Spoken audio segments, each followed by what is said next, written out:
మార్కెట్లో దొరికే వస్తువులో ఏది అసలైందో ఏది నకిలీదో తెలుసుకోవడం చాలా కష్టంగా మారింది. అచ్చం ఒరిజినల్ గా తీసిపోని విధంగా నకిలీలను తయారు చేస్తున్నారు. ఈ క్రమంలో పప్పు దినుసుల నుంచి దాదాపు చాలా ఆకలి పదార్థాలను కల్తీ చేయడం చూస్తూనే ఉన్నాం.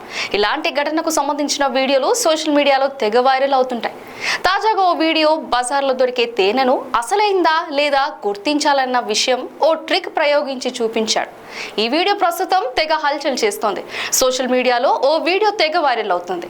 తేనె ఆరోగ్యానికి మేలు చేస్తుందని తెలిసింది. అయితే చెట్టు నుంచి తెచ్చిన తేనె అందరికీ అందుబాటులో ఉండడం కష్టతరమైంది. దీన్ని దృష్టిలో ఉంచుకొని అనేక కంపెనీలు మార్కెట్లలో బాటిళ్ల రూపంలో తేనెను అందుబాటులో ఉంచుతున్నాయి. ఈ క్రమంలో కొందరు తేనెను బకెట్లో తీసుకొచ్చి బజార్లో రోడ్డు పక్కన విక్రయిస్తుంటారు. తాము నేరుగా చెట్లపై నుంచి తెచ్చామని చెబుతుంటారు. అయితే ఇలాంటి తేనె అసలైనదా లేక నకిలీదా అనేది ఎలా తెలుసుకోవాలనే దానిపై ఓ వ్యక్తి ప్రయోగం చేసి చూపించాడు. ఓ వ్యక్తి రోడ్డు పక్కన బకెట్లో తేనెను పరీక్షించి చూపించాడు. వేలితో తేనెను తీసుకొని అతను దాని పక్కన ఉన్న వ్యక్తి చొక్కాపై పూశాడు. తర్వాత దాన్ని తుడిచివేయగా మొత్తం పోయింది. ఒరిజినల్ తేనె అయితే తుడవగానే మొత్తం పోతుందని, అదే నకిలీదైతే చొక్కాకు అంటుకుపోతుందని సదరు యువకుడు వివరించాడు. ఈ వీడియో ప్రస్తుతం సోషల్ మీడియాలో తెగ వైరల్ అవుతుంది. దీనిపై నెటిజన్లు వివిధ రకాలుగా స్పందిస్తున్నారు.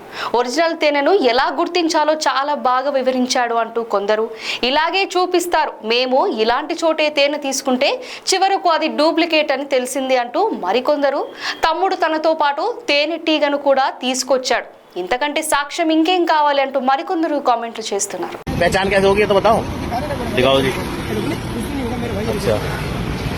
कभी भी ले लाओ किसी से, ऐसे कपड़े के ऊपर डाल दो, एक भी दाग धब्बे नहीं आएंगे। अगर दाग रह गया तो नकली है।